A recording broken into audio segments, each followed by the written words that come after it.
यार मैं लक्की बिस्ट। आपने मेरे बहुत सारे पॉडकास्ट देखे सुने, मेरे इंटरव्यूज देखे सुने। कुछ लोग कहते हैं कि यार लक्की बिस्ट और एजेंट लीमा एक ही है, कुछ लोग बोलते नहीं दोनों अलग अलग है, कुछ बोलते हैं स्पाई है, कुछ बोलते नहीं यार गैंगस्टर है और कॉन्ट्रैक्ट किलर है। आज मैं आपको वो कहानी बताऊंगा जो आपने कभी किसी पॉडकास्ट में नहीं सुनी, ना किसी इंटरव्यू में सुनी, ना किसी ने आपको बताया। इसके बाद आप अपनी राय रखना। 6 सितंबर को यार मैं आराम से अपने घर पर सो रहा था, पुलिस की 10-12 गाड़ियां आके मेरे पूरे घर को घेर लेती हैं। 24 घंटे से वो लगातार क्या कर रहे थे, टॉर्चर करना शुरू कर दिया। जो भी एक सीनियर ऑफिसर थे बोलते हैं लिस्ट की जो 2 कल रात को किलिंग्स हुई हैं वो तुमने किसके कहने से करी। और यहाँ से रिमांड स्टार्ट होता है। एक कोट पैंट पर एक आदमी आता है, एक 2 असिस्टेंट के साथ। वो बोलता है यार मेरे से घबराने की जरूरत नहीं है, मैं पुलिस वाला नहीं हूँ। तो मैंने कहा सर आपने सच दिया, आप एक काम, आपको एक नंबर देता हूँ, आप उस नंबर पर कॉल कर लेना, जो चाहिए आपको मिल जाएगा। एक कोड दे दिया उसको। मैं उसको बोलता हूँ कि सर प्लीज़ टॉर्चर मत करना, जो भी बताना है मैं बता देता हूँ। तो बोले बताओ। तो वो मुझे बार बार एक ही डायलॉग बोलता था हमेशा, इधर कंधे में देख रहे थे आईपीएस। तो मुझे हंसी आई, तो मेरी हंसी को देखते हुए बोला कि क्यों। तो मैं कहता हूँ सर नौकरी कैसे बचाओगे। वो शौक हो गया। मतलब पुलिस रिकॉर्ड के हिसाब से एक आदमी फरार है, उसे 8 तारीख को अरेस्ट किया है, तो दुनिया के अंदर 7 तारीख को उसी फरार आदमी का फिंगरप्रिंट कैसे आ सकता है। तो वो पुलिस ऑफिसर आज भी 2025 चल रहा शौक में है वो, कि जिस पिस्टल से मैंने ही फायर किया उस पिस्टल की एफएसएल की रिपोर्ट कहती है वो फायर ही नहीं हुआ। ऐसा क्या हुआ कि सारे के सारे एविडेंस मेरे पक्ष में आए। कुछ भी हो जाए अपने आखिरी पल तक, आखिरी सांस तक कोशिश करो। यार मैं लक्की बिस्ट। आपने मेरे बहुत सारे पॉडकास्ट देखे सुने, मेरे इंटरव्यूज देखे सुने, मेरे बारे में न्यूज़पेपर्स में पढ़ा, मैगजीन्स में पढ़ा, मेरी बुक्स भी पढ़ी, चाहे रॉ हिटमैन 1 हो 2 हो, और आप लोगों ने बहुत डिस्कशन किया। और कुछ लोग कहते हैं कि यार लक्की बिस्ट और एजेंट लीमा एक ही है, कुछ लोग बोलते नहीं दोनों अलग अलग है। कुछ बोलते हैं कि यार नहीं यार एक सोल्जर है, कुछ बोलते हैं यार एक कमांडो है, कुछ बोलते हैं स्नैपर है, कुछ बोलते हैं स्पाई है, कुछ बोलते नहीं यार गैंगस्टर है और कॉन्ट्रैक्ट किलर है। ये आपकी राय है, क्योंकि लोकतंत्र में सभी को अपनी राय रखने का पूरा अधिकार है यार। तो आज मैं आपको वो कहानी बताऊंगा जो आपने कभी किसी पॉडकास्ट में नहीं सुनी, ना किसी इंटरव्यू में सुनी, ना किसी ने आपको बताया। इसके बाद आप अपनी राय रखना, आपको क्या लगता है। मैं कहानी बताता हूं। 6 सितंबर को यार मैं आराम से अपने घर पर सो रहा था, और सुबह सुबह क्या होता है 6-7 बजे के आसपास की बात, पुलिस की 10-12 गाड़ियां आके मेरे पूरे घर को घेर लेती हैं यार। और एकदम से दरवाजे के अंदर कट होता है। नॉर्मली हम घर में जो लोग भी थे, पुलिस एंटर करती है सीधे के सीधे पूरे वेपन्स के साथ, कॉक करके। ये मेरे घर वालों के लिए नई चीज़ थी। मेरे घर वालों के लिए क्या यार, दुनिया में सबके घर वालों के लिए नहीं होगी, लेकिन मेरे लिए नया नहीं था। मैंने माहौल बहुत देखा अपने जीवन के अंदर, और तब भी एसएसपी, उनके साथ कोतवाल, बहुत सारे एसआई, इंस्पेक्टर, बाकी पुलिस फोर्स मेरे घर को सर्च करती है। और मुझे गन पॉइंट पर रखा हुआ है अभी तक, बिल्कुल मैं हूँ बिल्कुल हैंड अप करके। और मेरे घर से मेरे 2 वेपनों को उठाया जाता है, दोनों के दोनों मेरे खुद के वेपन है, जिसका लाइसेंस है मेरे पास ऑल इंडिया का। और पुलिस वाले मुझे मेरे घर से लेके जाते हैं, मेरे घर वालों को बोलते हैं पूछताछ के लिए लेके जा रहे हैं। मैं समझ गया था माहौल क्या है पूरा का पूरा। और वहाँ से मुझे क्या किया जाता है, नज़दीकी पुलिस कोतवाली जो है हल्द्वानी, वहाँ लाया जाता है। वहाँ पहले से ऑलरेडी और भी पुलिस टीम थी, कुछ एक लोग थे। पूछते हैं मेरे से और बोलते हैं कि यार देख, हमें जो भी एक सीनियर ऑफिसर थे बोलते हैं कि बिस्ट, मैं तुमसे ये नहीं बोलूँगा कि जो 2 कल रात को किलिंग्स हुई हैं वो तुमने क्यों करी है। वो बोलते यार मैं ये कह रहा हूँ कि किसके कहने से करी। यार मैं बोलता हूँ भाई मैंने नहीं करी, मैं क्यों किलिंग करूंगा यार किसी की। मैं भी 15 दिन पहले छुट्टी आ रखा हूँ भाई, इमरजेंसी लीव आया हूँ 15 दिन। इससे पहले आप वेरिफिकेशन कर सकते हैं। मैं पर्सनल बॉडी गार्ड था श्री एल के अडवाणी का, और इमरजेंसी मुझे आना पड़ा, मेरे घर पर प्रॉब्लम्स थी। तो पूछताछ करते हैं अपने तरीके से, और उनको लगता है कि यार नहीं यहाँ माहौल ख़राब हो सकता है। धीरे धीरे बात क्या होती पूरी नॉर्थ की ओर चले गई थी, और वहाँ से मुझे एक अलग से एक होटल के अंदर ले जाया गया, लगभग 20-25 किलोमीटर दूर पार। वहाँ पर ऑलरेडी एक पुलिस टीम थी पूरी की पूरी। उन्होंने मेरे पूरे कॉल डिटेल्स को चेक किया हुआ था यार। पिछले 10 दिन 15 दिन महीने बन के जो भी वहाँ पर ऑफिसर्स थे, साइबर थे, सारे उनके लाइफ में उनसे क्वेश्चन पूछ रहे थे कि तुमने किससे बात करी, किससे। मैं उनके हर क्वेश्चन का आंसर दे रहा था, लेकिन वो ये मानने को तैयार ही नहीं यार कि मैंने किलिंग नहीं करी। और तभी क्या होता है, पुलिस ऑफिसर, बहुत ब्रेव पुलिस ऑफिसर आता है, और मेरे वेपन को देखकर बोलते हैं यार कि देख तूने तो भाई अपने वेपन को पूरा क्लीन कर रखा है, और कल रात को ही तूने इसी वेपन से क्या किया, 2 आदमी को शूट आउट किया हुआ। और रात के टाइम आके भाई तूने पूरे वेपन को क्लीन कर दिया और तुझे क्या लग रहा है कि वेपन दोबारा फायर नहीं कर सकता। और वो क्या करते हैं, जस्ट बाहर निकलते हुए मेरे ही पिस्टल से 2 राउंड हवा में फायर मारते हैं। मेरी पिस्टल की आवाज़ को मैं पहचानता हूँ और मैंने सुन ली आवाज़ की मेरी पिस्टल की, फिर अंदर आते हैं बोलते हैं फायर हो गया। और मुझे पता था फायर उन्होंने किया।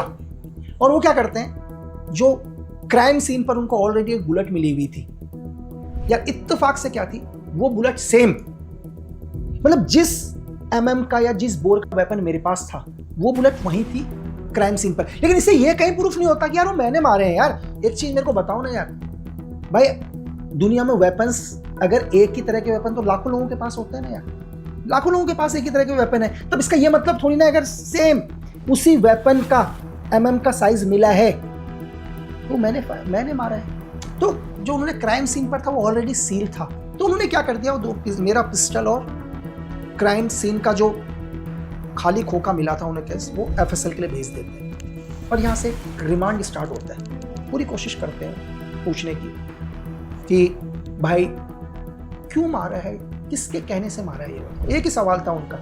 और जहाँ कानून में एक लॉ है कि तुम 24 घंटे से ज़्यादा किसी को अपने पास नहीं रख सकते, आपको कोर्ट के सामने पेश करना पड़ेगा। तो 2 दिन तक वो लगातार कंटिन्यू क्या करते हैं, 24 घंटे हो जाते हैं, इसके बाद 2 दिन पर नहीं आएंगे, भी आपको स्टेप बाय स्टेप बताऊंगा। 24 घंटे से वो लगातार क्या कर रहे थे, टॉर्चर करना शुरू कर रहे थे। मुझे लग गया था यार ये लोग भेजेंगे मुझे अंदर जेल। और यहाँ तक मेरे पूरी फैमिली को किसी को नहीं पता था कि मुझे कौन सी जगह पर रखा गया, मेरे मोबाइल फ़ोन वगैरह सब कुछ जमा कर दिए गए सारे। लेकिन क्या होता है, अब आता है 7 सितंबर की सुबह, मैंने आपको बोला कि 6 सितंबर को मुझे उठा लिया, तो 7 सितंबर को क्या होता है, एक कोट पैंट पर एक आदमी आता है 1-2 असिस्टेंट के साथ, और मैं वैसे ही आपको पता हाथ में क्या होता है, हथकड़ी वगैरह लगी हुई, तो मैं एक सेल के अंदर था। वो बोलता है यार मेरे से घबराने की ज़रूरत नहीं है और मैं पुलिस वाला नहीं हूँ। तो मुझे देख के, उसकी बॉडी लैंग्वेज देख के लग गया था कि तू पुलिस वाला नहीं है, तो मैं भी जानता हूँ। तो बोला कि यार तुम मुझे बता दो और मैं तुम्हारी क्या मदद कर सकता हूँ। और उसने क्या किया, अपना फॉरेंसिक लैब वाला था, साइंटिस्ट था, उसने मेरे फिंगरप्रिंट लेना शुरू करे, पूरे के पूरे हाथ के पैरों के सब जगह के लेना करा। और एक ही चीज़ बोला कि यार मैं कैसे तुम्हारी मदद कर सकता हूँ। फिर बोला, तो मैंने उसको, इससे पहले मैं 24 घंटे में कुछ नहीं बोला था यार, सिर्फ एक ही चीज़ बोला था, मुझे नहीं पता भाई, बात खत्म, मुझे नहीं पता। तो बोलता है कि लास्ट बार पूछ रहा हूँ कि मैं तुम्हारी क्या मदद कर सकता हूँ। तो मैंने उससे पूछ लिया भाई कि आप मेरी क्या मदद करोगे। अब वो पहली बार देखा मुझे, तो बोला बताओ क्या कर सकता हूँ। मैंने कहा सर क्या करोगे ये बताओ। बोला जो तुम कहो। मैंने कहा इसके बदले क्या चाहते हो। बोला तुम मुझे क्या दे सकते हो। मुझे आ गया समझ में यार कि एक नंबर का घूसखोर आदमी है भाई, ठीक है।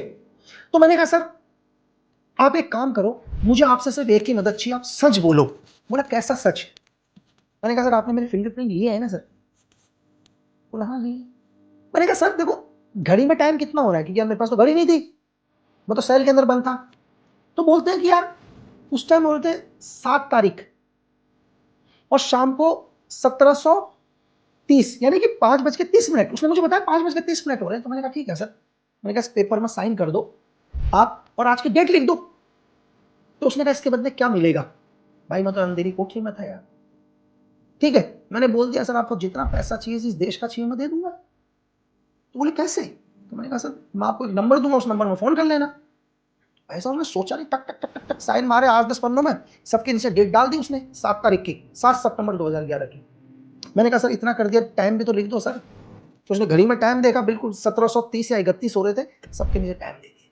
अब बोला बस। मैंने कहा देखो सर मैंने आपसे कोई फेवर नहीं मांगा, मैंने सिर्फ सच मांगा आपसे, आपने सच दिया। आप एक काम में आपको एक नंबर देता हूँ, आप उस नंबर पर कॉल कर लेना, जो चाहिए आपको मिल जाएगा। एक कोड दे दिया उसको। अब भाई ये मैंने अपने बचने के लिए किया था, इसका ये मतलब नहीं कि मैं एजेंट लीमा हूँ, ऐसे लोग बहुत बार कनेक्ट करते हैं। भाई मैं तो अंधेरी कोठरी में हूँ ना यार, मैं तो कुछ भी बोलूँ। उसने बाहर जाके फोन लगाया होगा तो फोन मिला ही नहीं होगा, पता है। अब मैं अपने बचाव के लिए कुछ तो करूँ। अब होता क्या है, अगले दिन आती है 8 तारीख। अब जैसे 8 तारीख आती है, मुझे 6 तारीख को उठाया हुआ था, ठीक है। 7 तारीख की शाम को इससे मैंने लिखवा लिया। 8 तारीख को भी ये लोग क्या करते हैं, टॉर्चर करते हैं। और मुझे पता चल गया कि दिन के टाइम पर ये लोग क्या करेंगे, मुझे आज कहाँ भेज देंगे, कोर्ट में फेस करेंगे और जेल भेज देंगे, क्योंकि इनके मुंह से कुछ खुला ही नहीं यार भाई, मेरे मुंह से कुछ निकला ही नहीं, क्योंकि मैं तो इनोसेंट आदमी हूँ मैं यार, ठीक है। तो तभी मुझे क्या लगता है, मुझे लगता है मुझे अपना बचाव तो करना पड़ेगा यार। ध्यान से सुनना ये बात, मैं यहाँ ये कह रहा हूँ कि मुझे अपना बचाव करना पड़ेगा, क्योंकि मैं एक इनोसेंट आदमी हूँ। मेरी बात समझ रहे हो? क्योंकि मैं पुलिस का काम करने का तरीका जानता हूँ, मैंने जीवन में यही देखा है। तो मैं जैसे एक पुलिस ऑफिसर आता है, उसका मैं बॉडी लैंग्वेज से समझ गया था कि ये क्या चाहता है, मुझे सीधे भी कोर्ट में ले जाना चाह रहे हैं लोग। मैं उसको बोलता हूँ कि सर प्लीज टॉर्चर मत करना, जो भी बताना है मैं बता देता हूँ। वो एकदम से शॉक हो गया है कि आदमी 48 घंटे से तो कुछ बोल ही नहीं रहा, एकदम से इसको क्या हो गया कि कह रहा जो बोलना चाहता हूँ। तो इतनी देर में तो सबके सब आ गए भाई वहाँ। मैं आपको शॉर्ट में बता रहा हूँ चीज़ें बीच बीच की लेके। तो बोले बता। अब मैं क्या करता, मैंने कहा सर मैंने ही मारे हैं सर। बोले वो तो हमें पता है तूने मारे हैं। अगले कह रहे हैं मुझे पता है मारे हैं, तो तू ये बता भाई मारे क्यों। मैंने कहा वो भी बताऊंगा सर। मैंने कहा बाकी के वेपन भी तो हैं, क्योंकि बॉडी में तो कुछ और चीज़ें भी मिली। बोले हाँ। तो मैंने कहा सर एक काम करते हैं, मैं आपको सामान दिला देता हूँ हर जगह, क्योंकि कोर्ट में बहुत बड़ा चीज़ होती है वेपन्स को, बाकी वेपन उन्हें मिल नहीं रहे थे, क्योंकि उनकी बॉडी में कुछ और जख्म के भी निशान थे, जैसा लोगों ने बताया या जो पोस्टमार्टम रिपोर्ट बोलती है। तो मैंने कहा सर चलो। तो उन्होंने मेरे हाथ में हथकड़ी बांधी भाई, स्टार्ट कर दिया ले जाना। चलते चलते चलते चलते शाम को 5 बजे निकले, तो लगभग 3-4 बजे के आसपास रात को मैं उस जगह लेकर गया भाई, बहुत दूर था। अब रात को तो भाई मैंने जो मैंने उनको जगह बताई थी उस जगह में रात को तो मिले नहीं कि कहाँ मिलेंगे अंधेरे में। तो मैंने कहा सुबह ढूंढते हैं। तो उन्होंने रात को कहीं वहीं पर एक लोकल पुलिस स्टेशन में मेरे को रुकवाया लॉकअप में। और अगले दिन कितनी तारीख आ जाती है, अब आ जाती है 6 को उठाया, 7 को, वो 8 को, 9 तारीख आ गई अब सुबह। अब 9 तारीख को जैसे ही वो मेरे को बोलते भाई चलो उठ हम जाते हैं भाई देखने के लिए। कभी मैं बोलता हूँ इस झाड़ी के यहाँ देखो, इस झाड़ी के यहाँ देखो, 2-3 घंटे घूमते रहते हैं, उनका दिमाग खराब हो जाता है। ठीक है, अब जस्ट मेरा काम हो गया था जिस चीज़ के लिए मैं उनको लेकर आया हुआ था। कैसे काम हो गया, क्योंकि इस 7 तारीख की शाम को मैंने उस साइंटिस्ट से सरकारी पेपर में साइन करवा दिए थे डेट के साथ। और आज कितनी तारीख होगी, 9 तारीख। मेरी बात समझ रहे हैं? अब मुझे पता था कि ये चाहे हवाई जहाज बुला लें या हेलीकॉप्टर बुला लें, मुझे कोर्ट में पेश करेंगे भी तो 24 घंटे प्रूफ नहीं कर सकते। अब मैं बोलता हूँ सर हंसी भी आती है, क्योंकि भाई कितना मारोगे, पहले पिट रखे हैं ना यार, अब तो है ही नहीं ना। तो मुझे हंसी आती है, क्योंकि मुझे जिसने मेरे को 3 दिन से टॉर्चर कर रखा था उस IPS से, तो वैसे ही मेरे को यार खुंदक थी यार। तो वो मुझे बार बार एक ही डायलॉग बोलता था हमेशा, इधर कंधे में देख रहा है क्या है, IPS, एक ही चीज़। तो मुझे हंसी आई, तो मेरी हंसी को देखते हुए बोला कि क्या हुआ। तो मैं कहता हूँ सर नौकरी कैसे बचाओगे। तो बोला मत। वो शौक हो गया, मतलब बोला, मैंने कहा नौकरी कैसे बचाओगे आप अपनी। तो उसको लगा अरे क्या बोल रहा है, क्यों बोल रहा है। ठीक है, मैंने कहा सर फिंगरप्रिंट 7 तारीख को लेकर चला गया मेरे, आज 9 तारीख है, कब कोर्ट में। भाई उसको तो शौक हो गया, उसको पता चल गया कि इसने क्या गेम खेला। उसने गाड़ी स्टार्ट करी, सीधे लेकर आया, गोली की तरह गाड़ी स्टार्ट करी, और उन्होंने मुझे शाम को 5 बजे के समथिंग कोर्ट में पेश किया भाई, यानी कि 9 सितंबर को। अब सरकारी पेपर आप उनको चेंज नहीं कर सकते। अब कोर्ट पर मैं कितनी तारीख को पेश हुआ, 9 तारीख को। फिंगरप्रिंट वाले ने क्या कर दिया, 7 तारीख का साइन था कोर्ट पर गया हुआ। अब मेरी बात समझ रहे हैं, दोनों के बीच में क्या हो गया, 48 घंटे का गैप हुआ। पुलिस वालों ने क्या बोला बाद में कोर्ट पर, पुलिस वालों ने यह बोला कि लक्की बिस्ट को हमने 8 तारीख को अरेस्ट किया। कितनी तारीख को, 8 तारीख को, क्योंकि 24 घंटे अपने पास रख सकते हैं ना पुलिस, लॉ है भारत सरकार का। तो जब उन्होंने 9 तारीख को पेश किया तो सरकारी पेपरों में ये लिखा कि 8 तारीख को हमने इसको अरेस्ट किया, तभी हम 24 घंटे बाद कोर्ट में पेश कर रहे हैं। ये पुलिस का दावा था। लेकिन जब फिंगरप्रिंट की रिपोर्ट है उन्होंने 7 तारीख को ही, जब दोनों को कोर्ट में बुलाया गया एक दिन और उनसे ये पूछा गया कि पुलिस ऑफिसर से पूछा कि सर आपने इसे कब अरेस्ट किया, तो पुलिस वाले ने भाई वही पेपर पढ़ के बोला सर 8 तारीख को अरेस्ट किया।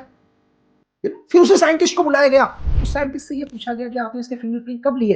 अब वो झूठ तो बोल नहीं सकता भाई कोर्ट पर, बोला सर 7 तारीख को फिंगरप्रिंट लिए। ये कैसे हो सकता है, एक आदमी पुलिस रिकॉर्ड के हिसाब से एक आदमी फरार है, उसे 8 तारीख को अरेस्ट किया है, तो दुनिया के अंदर 7 तारीख को उसी फरार आदमी का फिंगरप्रिंट कैसे आ सकता है।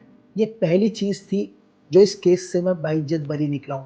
और दूसरी चीज सुनो, जब FSL की रिपोर्ट आई थी ना चंडीगढ़ से, और चंडीगढ़ की FSL की रिपोर्ट कहती है कि इस पिस्टल से फायर ही नहीं हुआ, तो वो पुलिस ऑफिसर आज भी 2025 चल रहा शॉक में है वो, कि ऐसे कैसे हो सकता है यार कि जिस पिस्टल से मैंने ही फायर किया उस पिस्टल की FSL की रिपोर्ट कहती है कि कोर्ट में फायर ही नहीं हुआ। और बहुत सारे लोग कहते हैं ऐसे कि नहीं यार कि एजेंट लीमा और लक्की बिस्ट एक ही है। मैं कहता हूँ नहीं यार, मैंने अपना बचाव किया है। ठीक है, तो एक आदमी बोलते हैं यार इतना दिमाग तो कोई लगा ही नहीं सकता है, तो एजेंट लीमा ही लगा सकता है। नहीं भाई, मैं अपने बचाव में हूँ यार, अपने बचाव के लिए क्या है मैं कुछ भी करूंगा। तो मेरा कहने का सिर्फ आपको इस वीडियो के माध्यम से एक चीज कहना चाहता हूँ, चाहे आप दुनिया में मुझे किसी भी नाम से जानो, जो आपका मन हो, चाहे मुझे लक्की बिस्ट बोलो, ठीक है, चाहे एजेंट लीमा बोलो, चाहे गैंगस्टर बोलो, चाहे सोल्जर बोलो, चाहे कुछ भी बोलो, मैंने इतनी सी चीज आपको क्यों बताई है पता है? मैं आपसे कह रहा हूं कि इस 72 घंटे के टॉर्चर में भी मैंने क्या किया, अपने दिमाग को अपने कंट्रोल में रखा, सोचने की शक्ति को खत्म नहीं किया। और उस टाइम तक किया हुआ मेरा काम, मैंने जिस तरीके से खुद को हैंडल किया, अपने आप को बचाव किया, चाहे मैं 4 साल जेल में रहा, चाहे मेरी 11 जेलें ट्रांसफर हुई, लेकिन सेंटर में बैठी हुई गवर्नमेंट मुझे पनिश नहीं कर पाई। क्यों? क्योंकि मैं इनोसेंट था और मैंने खुद के लिए लड़ाई लड़ी। अगर ये 2 एविडेंस मैं नहीं बनाता तो शायद वो गवर्नमेंट या तो उसी टाइम 4 साल के अंदर मुझे सजाए मौत दे देती या उम्र कैद में कन्वर्ट कर देती। बस वो पल थे 72 घंटे के जिसमें मैं होश में रहा। चाहे मेरा शरीर थक चुका था, मेरी बॉडी थक चुकी थी, पेन था, लेकिन दिमाग को क्या किया था? स्थिर किया था। बस जीवन के अंदर कितनी भी बड़ी मुसीबत आ जाए, कुछ भी हो जाए, अपने आखिरी पल तक, आखिरी सांस तक कोशिश करो। फिर लाखों लोगों का लास्ट में फिर भी एक ही सवाल रहेगा कि उस रात एक गोली से 2 लोग कैसे मरे। मुझे पता है कि बहुत सारे लोगों का एक और सवाल रहेगा कि ऐसा क्या हुआ एफएसएल की रिपोर्ट में कि जो पिस्टल चली थी, एफएसएल की रिपोर्ट में वो पिस्टल बिल्कुल क्लीन दिखाई दी। ऐसा क्या हुआ कि सारे के सारे एविडेंस मेरे पक्ष में आए? या ऐसा क्या हुआ कि उन लोगों को मारना बहुत ज़रूरी था? कि क्यों किसी ने चाहा कि उन लोगों को मारा जाए? यार ये सारी बातें एजेंट लीमा को पता है। कभी भविष्य में या वो दुनिया के सामने आएगा या वो दुनिया के सामने बात करेगा तो उस दिन वो जरूर दुनिया को बताएगा कि कैसे एक ही गोली से 2 लोग किल करे गए, कैसे एफएसएल की रिपोर्ट में पिस्टल क्लीन आई, उस रात को क्या हुआ, सारे एविडेंस उसके पक्ष में क्यों आए, ऐसे लोगों को क्यों मारा गया। ये सारे सवाल मेरे भी हैं यार, कभी भविष्य में मैं भी पूछूंगा। क्यों? क्योंकि देश प्रेम से बड़ा कोई धर्म नहीं।